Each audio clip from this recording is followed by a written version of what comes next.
Hello my dear learners, welcome to IAS short. मेरा नाम है मयूरी भागवानी। आज की डेट है 27 दिसंबर की। आज जितनी भी इम्पोर्टेंट न्यूज़ हैं फ्रॉम द हिंदू, उन सभी को एनालाइज करेंगे from your exam perspective.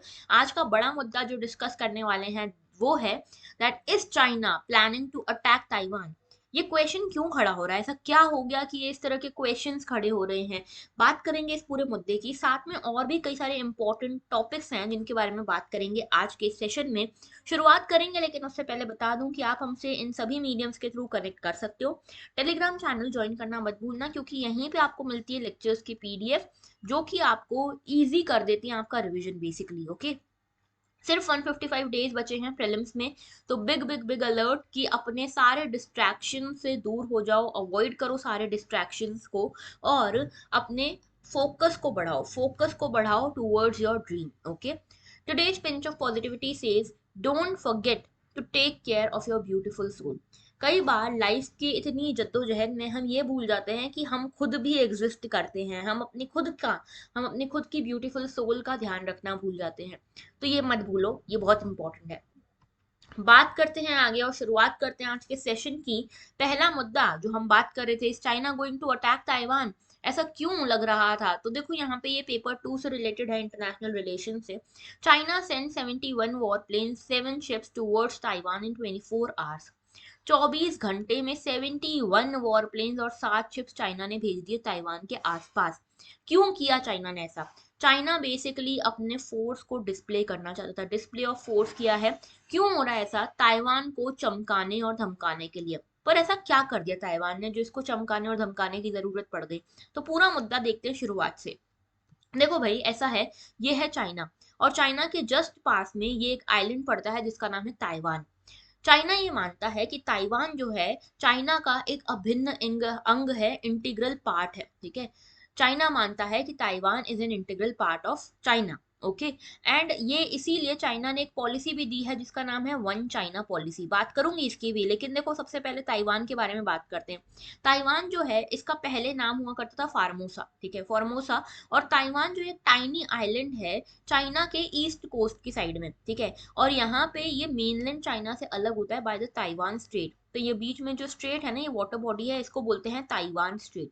Okay, ये जो ताइवान है, ये आइलैंड फर्स्ट आइलैंड चेन की जो पार्ट है, फर्स्ट आइलैंड चेन का एक पार्ट है। फर्स्ट आइलैंड चेन में कई सारे आइलैंड आते हैं इसी रीजन में, जैसे जापानीज आइलैंड आ गए, कुरील आइलैंड आ गए, ताइवान आ गया, कोरिया आ गया, एंड सो ऑन। ओके, तो यहाँ पे ये स्ट्रिंग ऑफ आइलैंड नेशन है जिसमें ये सारी कंट्रीज आती हैं। और इन कंट्रीज को देखा जाता है कि ये प्रो यूएस कंट्रीज है, यानी कि यूएस की तरफ इंक्लाइंड कंट्रीज है। ओके, अब देखो ये टसल क्या है। टसल ऐसा है कि चाइना जो है, चाइना जो मेनलैंड चाइना है, उसका नाम है पीपल्स रिपब्लिक ऑफ चाइना। ये बोलता है कि ताइवान जो है ये हमारा ब्रेक अवे प्रोविंस है, यानी कि हमसे टूट के अलग हुआ था, लेकिन ताइवान एक्चुअल में हमारा चाइना, मेनलैंड चाइना का ही पार्ट है। ताइवान का ऑफिशियल नेम है रिपब्लिक ऑफ चाइना। ठीक है, और ताइवान अपने आप को इंडिपेंडेंट मानता है, लेकिन चाइना बोलता है कि नहीं, ये इंडिपेंडेंट नहीं है, चाइना का गोल ही है रीयूनिफिकेशन का गोल। ओके, और यहाँ पे सिर्फ 15 कंट्रीज हैं जो चाइना के इस ताइवान को अलग से रिकॉग्नाइज करती है। मतलब ऐसा है, देखो सिंपल सी बात है, चाइना की एक पॉलिसी है वन चाइना पॉलिसी। चाइना अभी आपको पता है कितना डोमिनेटिंग कंट्री हो रहा है, इसकी हेजिमनी बढ़ती जा रही है। तो चाइना बेसिकली ये कहता है सारी वर्ल्ड की कंट्रीज को कि देखो भाई, ताइवान जो है हमारा देश का हिस्सा है, इंटीग्रल हमारा पार्ट है। तो अगर आप ये चाहते हो कि हम आपके साथ डिप्लोमेटिक रिलेशन रखें, तो आपको हमारी वन चाइना पॉलिसी माननी पड़ेगी। ये वन चाइना पॉलिसी ऐसी है कि आप सभी को ये मानना पड़ेगा, ऑफिशियली रिकॉग्नाइज करना पड़ेगा कि एक ही दुनिया में सिर्फ एक ही चाइना है, और वो है ये मेनलैंड चाइना। और ताइवान जो है वो इस चाइना का ही पार्ट है, ये आपको मानना पड़ेगा। अगर कोई भी कंट्री ताइवान को as an independent country recognise करेगी, तो चाइना उनके साथ किसी भी तरह के संबंध नहीं रखेगा। ये है चाइना की वन चाइना पॉलिसी। और इसीलिए ताइवान को बहुत ही कम कंट्रीज हैं जो इंडिपेंडेंटली रिकॉग्नाइज करती है। लगभग 15 कंट्रीज हैं, ये भी 15 कंट्रीज छोटे मोटे आइलैंड हैं जो यहाँ पे चाइना ताइवान को अलग से इंडिपेंडेंट रिकॉग्नाइज करते हैं। इसमें देखो यूएस की पोजीशन क्या है। यूएस बार बार यही कहता है यूएस ने देखो एक बार ऑफिशियली रिकॉग्नाइज कर दिया है वन चाइना पॉलिसी को वैसे तो, ठीक है। यूएस मानता है कि हाँ भाई चाइना एक ही है और ताइवान जो है चाइना का ही पार्ट है। लेकिन फिर भी यूएस जो है ताइवान के साथ, ताइपेई के साथ, ताइपेई जो है ताइवान का कैपिटल है, तो ताइवान के साथ अलग से अपने रिलेशनशिप भी मेंटेन करता है, इनको वेपन्स बेचता है, ठीक है। और अभी क्या हुआ ना रिसेंटली कि यूएस के जो कांग्रेस है, सेनेट है, उसकी जो स्पीकर है नैन्सी पेलोसी, ठीक है, नैन्सी पेलोसी चली गई हैं ताइवान में विजिट करने, डिप्लोमेटिक विजिट करी है इन्होंने being a speaker of US. और इससे चाइना बड़ा भड़क गया कि मतलब चाइना का कहना ये था कि यूएस हमको बोलता है कि हम वन चाइना पॉलिसी मान रहे हैं, लेकिन यूएस की इतनी बड़ी पोजीशन पे कोई पर्सन है, स्पीकर है वहां की, वो ताइवान में विजिट करके क्या दिखाना चाह रही हैं कि क्या ताइवान को वो अलग से रिप्रेजेंट कर रहे हैं, अलग से ताइवान को वो मानते हैं कि अलग नेशन है। तो यहाँ पे मुद्दा बहुत भड़क गया था यूएस और चाइना के बीच में। इसके साथ यहाँ पे यूएस और चाइना का एक major bone of contention Taiwan भी रहता है, ओके। और ताइवान भी धीरे धीरे करके प्रो यूएस इंक्लिनेशन अपना दिखा रहा है, इसीलिए भी चाइना बार बार चमकाते धमकाते रहता है ताइवान को कि तुम इंटीग्रल पार्ट हो चाइना के, इसीलिए तुम सोचना भी मत इंडिपेंडेंट होने के और यूएस यूएस करना बंद कर दो, ओके। तो यहाँ पे ये जो टाइज हैं ये बिगड़ते ही जा रहे हैं, यूएस चाइना ट्राइज भी बिगड़ते जा रहे हैं, चाइना ताइवान टेंशन भी बढ़ते जा रहे हैं। और यहाँ पे कई सारे फाइटर जेट्स, कई सारे फाइटर प्लान्स ताइवान के जमीन पर, ताइवान के आसपास चाइना उतारता रहता है just as the display of force, okay.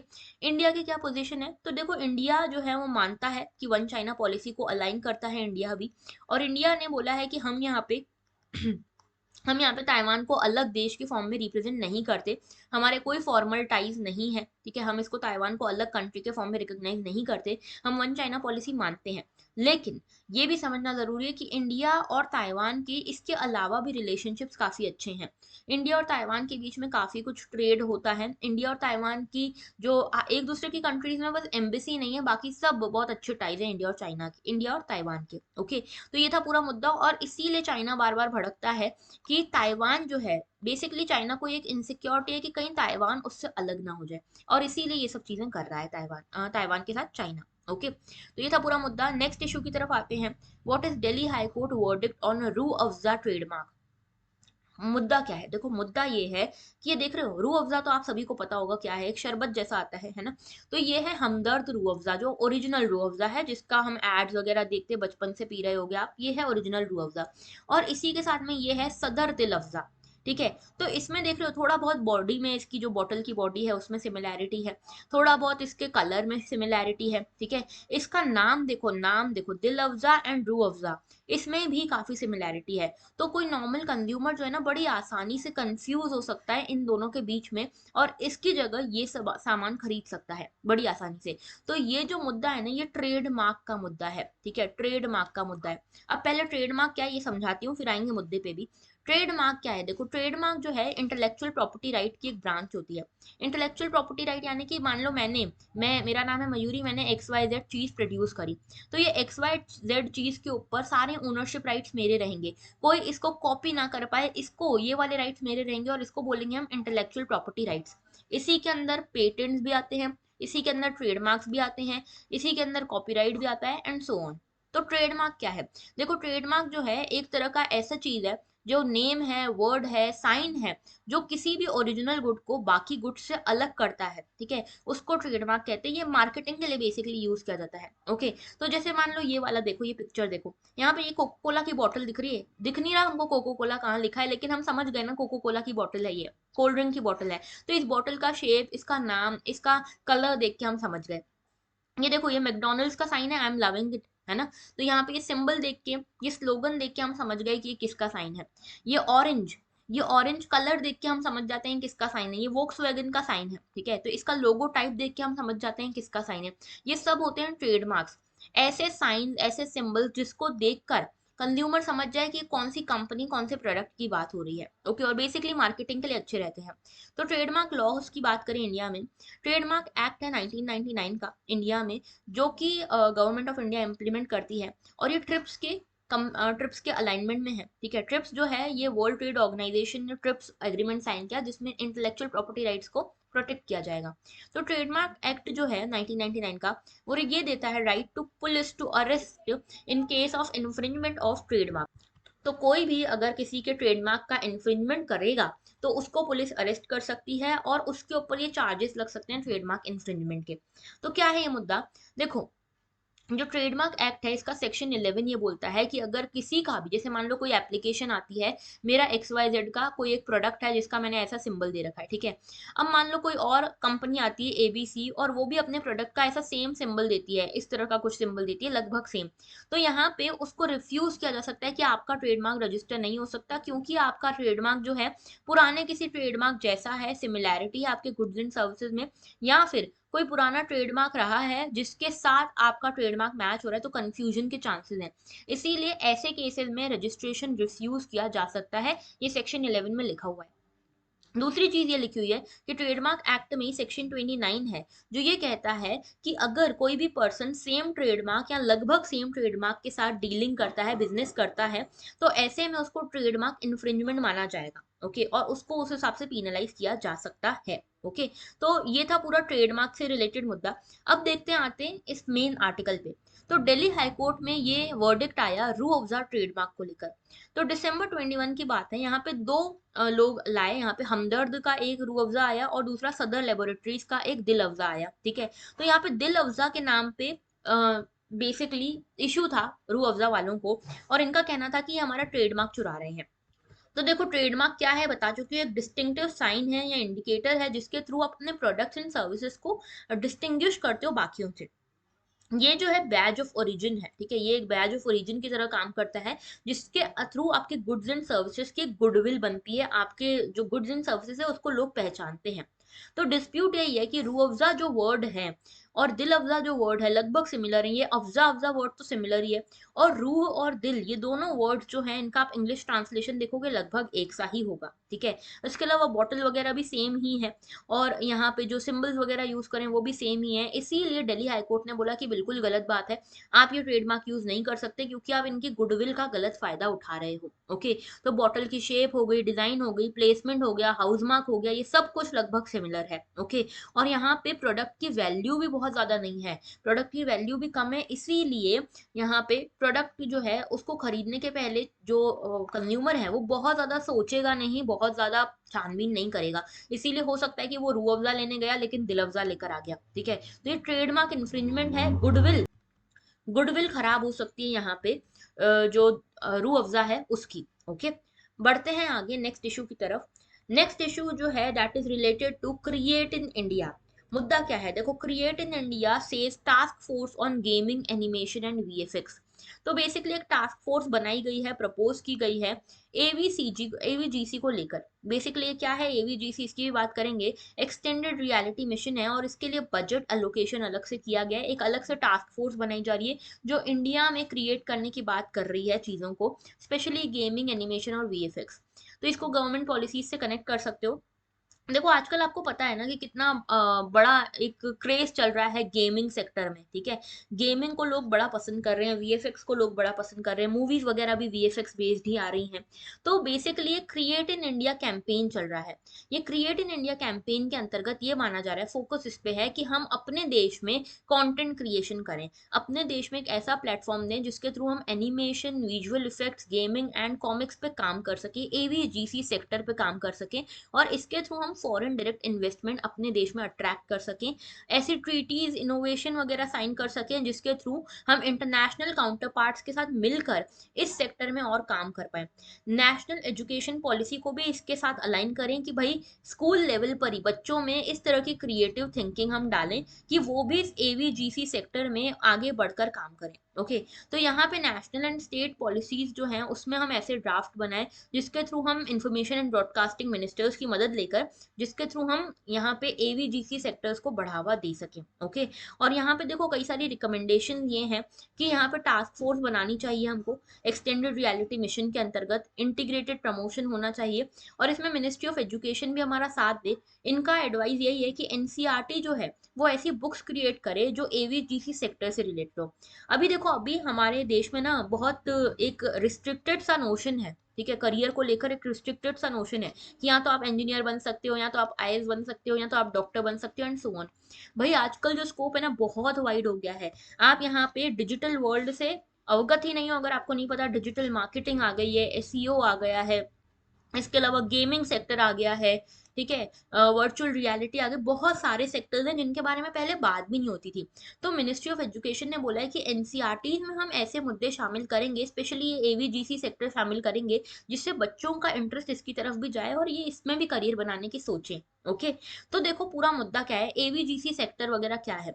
ये देखो, AVGC animation, visual effect, gaming and comic sector है इंडिया में, और इसमें पोटेंशियल है create in India, brand India का। ओके, ब्रांड इंडिया क्रिएट करने का और क्रिएट इन इंडिया क्रिएट करने का एक इनके अंदर पोटेंशियल है। इंडिया में ये पोटेंशियल है कि 2025 तक ये ग्लोबल मार्केट शेयर का 5% कैप्चर कर सकते हैं, यानी कि $40 बिलियन का इंडस्ट्री बन सकती है ये AVGC sector bye 2025। Annual growth इसमें 25 से 30% है, और लगभग 1,60,000 से ज्यादा एम्प्लॉयमेंट ये जनरेट करेगा हर साल। इसका इम्पोर्टेंस इतना है कि यूनियन बजट 2022-23 जो आया था, उसमें इसके लिए अलग से एक प्रमोशन टास्क फोर्स बनाने की बात भी की गई, इसके लिए बजट एलोकेशन भी किया गया। इसी के साथ स्टार्टअप सेक्टर को भी ये राइज देगा। ओके, और ओवरऑल जीडीपी में भी इंक्रीज होगा। इसके साथ नई इंडस्ट्रीज आजकल डेवलप हो रही हैं, मेटावर्स आ गया, एजुकेशन डिजिटलाइजेशन आ गया एंड सो ऑन। ये भी एक ग्लोबल चेंज की तरफ हमें ले जाएगा। ओके, तो ये था पूरा मुद्दा। बढ़ते हैं आगे। Next issue is related to government policies. मुद्दा है कि सेंटर ने यहाँ पे मनरेगा के लिए अटेंडेंस चेकआउट करने के लिए एक सिस्टम लाया है, national mobile monitoring system. National mobile monitoring system जो है, ये एक ऐसा सिस्टम है जो मनरेगा, मनरेगा आप सभी को पता है आई होप। मनरेगा बेसिकली क्या है, एक रूरल एम्प्लॉयमेंट गारंटी प्रोग्राम है, ठीक है। रूरल एम्प्लॉयमेंट गारंटी प्रोग्राम है जिसके अंदर क्या होता है कि हर रूरल हाउस होल्ड में किसी एक पर्सन को ये अपॉर्चुनिटी मिलती है कि 100 डेज का उसको अनस्किल्ड एम्प्लॉयमेंट करने की अपॉर्चुनिटी यहाँ पे देता है ये मनरेगा स्कीम। ओके, तो देखो यहाँ पे पूरा मुद्दा क्या है, ये मनरेगा को लेकर काफी लीकेजेस या करप्शन जैसे चार्जेस लग रहे थे। ओके, तो सेंटर ने बोला यहाँ पे हम नेशनल मॉनिटरिंग सिस्टम लेकर आ रहे हैं, मोबाइल मॉनिटरिंग सिस्टम। तो आपको करना क्या रहेगा, जो लोग भी मनरेगा के अंतर्गत हैं, जो भी लोग भी मनरेगा के अंदर का जॉब पा रहे हैं, उनको क्या करना पड़ेगा, दिन भर में काम पे आए हैं वो, इसके लिए 2 टाइम स्टैम्प्ड फोटोज उनको लगानी पड़ेगी। टाइम स्टैम्प्ड फोटोज उनको इस, तो नेशनल मोबाइल मॉनिटरिंग सिस्टम में होगा यूं कि आप अगर मनरेगा के अंतर्गत काम करने गए, तो आपको दिन भर में 2 टाइम स्टैम्प्ड फोटोज अपने लगाने पड़ेंगे अपनी अटेंडेंस दर्ज कराने के लिए। ओके, अब इसमें इशू ये आ रहा था, पहले पहले भी आई है ये स्कीम, दिसंबर 23 से पहले भी आई है, ठीक है। और इसमें क्या था कि पहले सिर्फ अनस्किल्ड वर्कर्स जो है ना उनके लिए आई थी, जो मार्जिनल वर्कर्स थे उनके लिए आई थी। अभी सभी के लिए ये लागू कर दी गई है 1 जनवरी 2023 से।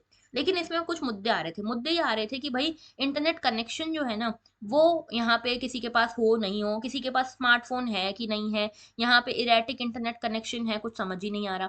तो बेसिकली इस तरह के मुद्दे आ रहे थे, और यहाँ पे हो क्या रहा था कि ये जो मेजर इश्यूज है उसमें क्या होता है, मस्टर रोल्स होते हैं, ठीक है। मतलब यहाँ पे किसको कितनी एम्प्लॉयमेंट देनी है, डिमांड बेस्ड स्कीम है ये मनरेगा। ओके, तो यहाँ पे क्योंकि सब कुछ डिजिटलाइज हो गया था, तो ये मस्टर रोल्स में भी काफी प्रॉब्लम आ रही थी। ओके, और यहाँ पे काफी कंडीशंस भी ऐसी नहीं है कि जैसे क्या होता है कि कोई वर्कर जो है दिन भर का काम करके फर्स्ट हाफ में ही चला गया, तो उसको सिर्फ अटेंडेंस के लिए दूसरी बार सिर्फ अटेंडेंस लगाने के लिए आना पड़ता था, ठीक है। तो ये कुछ नेगेटिव चीजें हैं जिससे जो लोग हैं वो परसुएड होने की जगह डिसुएड हो जाएंगे, यानी कि डिस्करेज हो जाएंगे कि हमको नहीं काम करना मनरेगा में, और जो मनरेगा का एम है वही डिफीट हो जाएगा। ओके, तो ये पूरा मुद्दा है। मनरेगा की बात करें, 2005 के एक्ट से आया था। मनरेगा जो है इंडियन लेबर लॉ है, सोशल सिक्योरिटी प्रोग्राम से रिलेटेड है। ओके, और ये जो है एक गारंटी देता है राइट टू वर्क की। ये एक लीगल राइट है 100 डेज का, ठीक है, जिसमें 100 डेज की एम्प्लॉयमेंट दी जाती है आपको हर साल, कम से कम एक पर्सन को रूरल हाउस होल्ड में। और ये काम जो रहेगा ये अनस्किल्ड मैनुअल वर्क रहेगा। मिनिस्ट्री ऑफ रूरल डेवलपमेंट इसकी मॉनिटरिंग करती है, और इसमें विमेन को गारंटीड है कि 1/3 जॉब्स जो है वो विमेन को मिलेंगी ही मिलेंगी।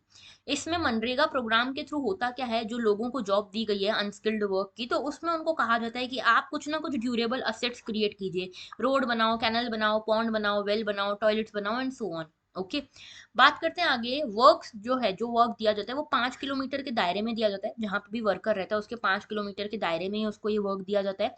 इसके अलावा अगर उसको मान लो काम नहीं मिलता है, 15 दिन पहले उसने अप्लाई किया, 15 दिन तक उसको काम नहीं मिलता है, तो इसके बाद उसको एक अनएम्प्लॉयमेंट अलाउंस दिया जाएगा सरकार के द्वारा।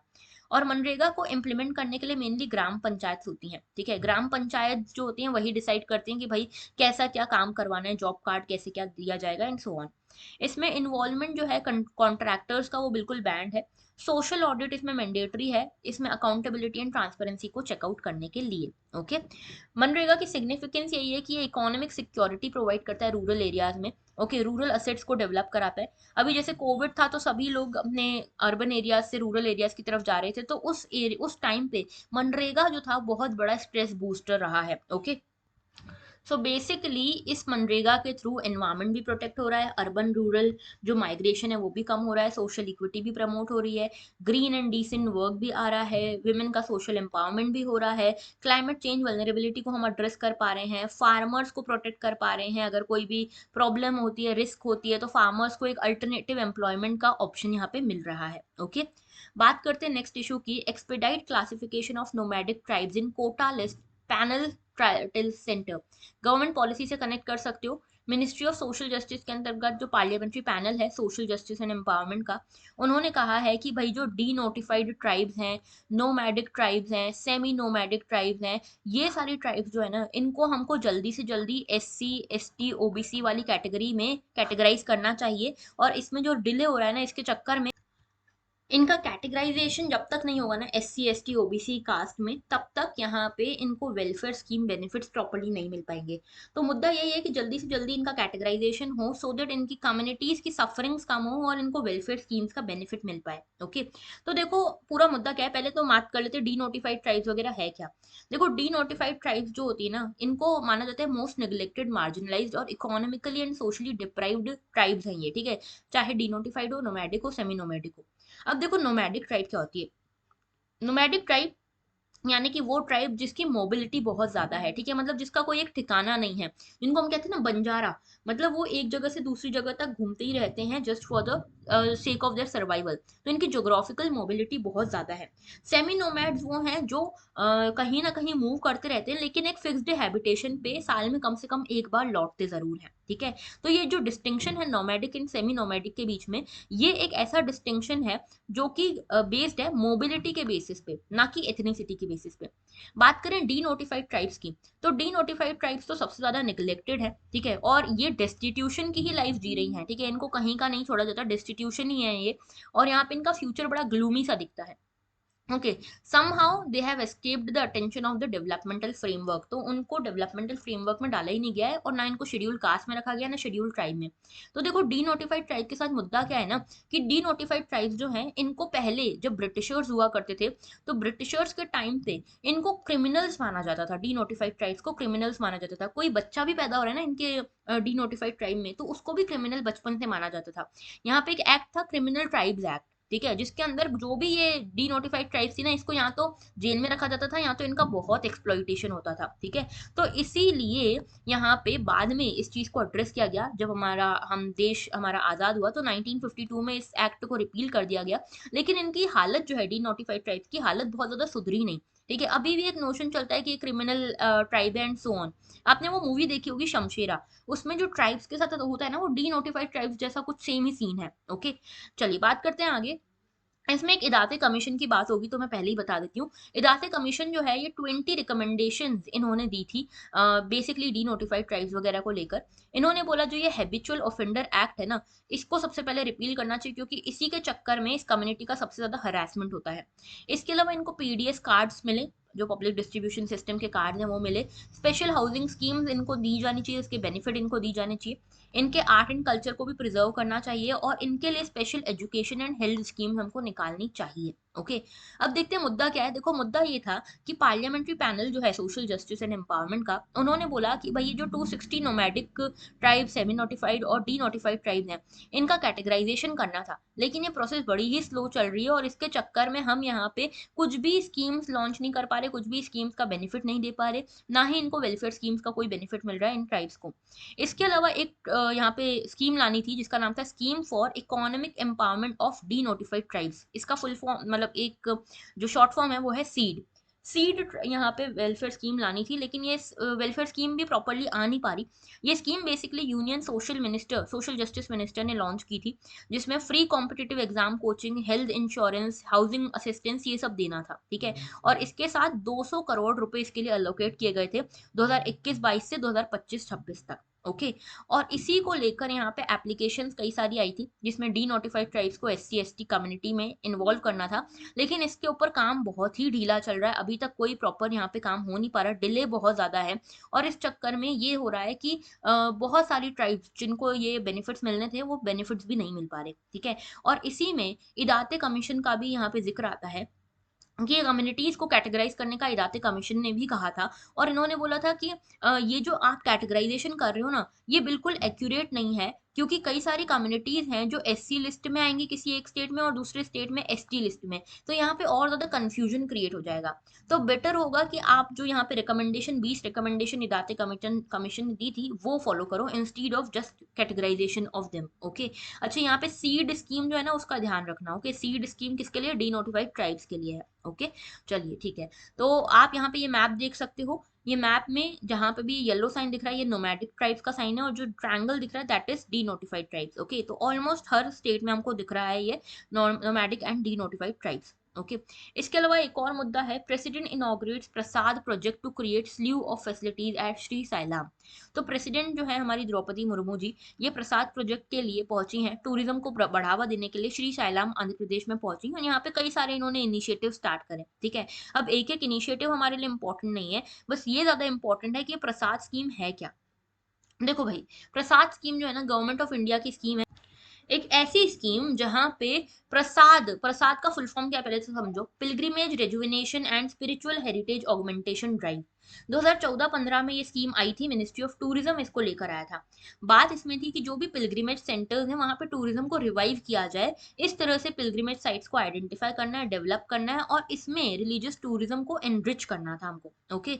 तो बेसिकली यहाँ पे पिलग्रिमेज डेस्टिनेशंस को इंटीग्रेट करना कैसे है, कैसे इसको प्रायोरिटाइज करना है सस्टेनेबल तरीके से, साथ में किस तरह से डोमेस्टिक टूरिज्म का ग्रोथ हम कर सकते हैं, किस तरह से पिलग्रिमेज टूरिज्म को पोटेंशियल बढ़ा सकते हैं, सभी स्टेक होल्डर्स को साथ में लेकर चलना, एंड ये रिलीजियस टूरिज्म को बढ़ावा देना इंडिया में, ये मेजरली इसका एम था, ओके। ऑब्जेक्टिव्स की बात करें तो यहाँ पे पिलग्रिमेज टूरिज्म को हार्नेस करना, इसको मल्टीप्लाई करना, इसका एम्प्लॉयमेंट जनरेशन, इकोनॉमिक डेवलपमेंट करना, प्रो पुअर टूरिज्म कंसेप्ट को यहाँ पे फॉलो किया गया कि पुअर पीपल भी टूरिज्म का फायदा उठा सके, टूरिज्म के जो लुत्फ हैं वो उठा सके, कम्युनिटी बेस्ड डेवलपमेंट करना, पब्लिक एक्सपर्टीज को यहाँ पे यूज में लाना, कैपिटल को यूज में लाना, टूरिस्ट अट्रैक्टिवनेस को बढ़ाना, infrastructure world class infrastructure create करना, local culture, art, cuisine, handicraft को यहाँ पे प्रमोट करना, और अवेयरनेस जनरेट करना सभी में रिगार्डिंग द टूरिज्म, ओके। ये था मेजरली प्रसाद स्कीम का aim. Okay, now comes the UPSC mains question. What is the state of nomadic tribes in India? Discuss various welfare programs for them. 250 word में आपको ये लिखना है। इसके अलावा मुझे एक चीज और बताओ, मुझे ये बताओ कि एक क्वेश्चन है, ठीक है, मैपिंग से रिलेटेड क्वेश्चन है। अगर आपको मणिपुर से केरला जाना है तो आपको बीच में कितने स्टेट्स मिनिमम क्रॉस करने पड़ेंगे? मिनिमम कितने स्टेट्स क्रॉस करने पड़ेंगे एक्सेप्ट मणिपुर एंड केरला? तो कितने स्टेट्स आएंगे बीच में, मुझे जरूर बताना, नाम भी बताना स्टेट्स के।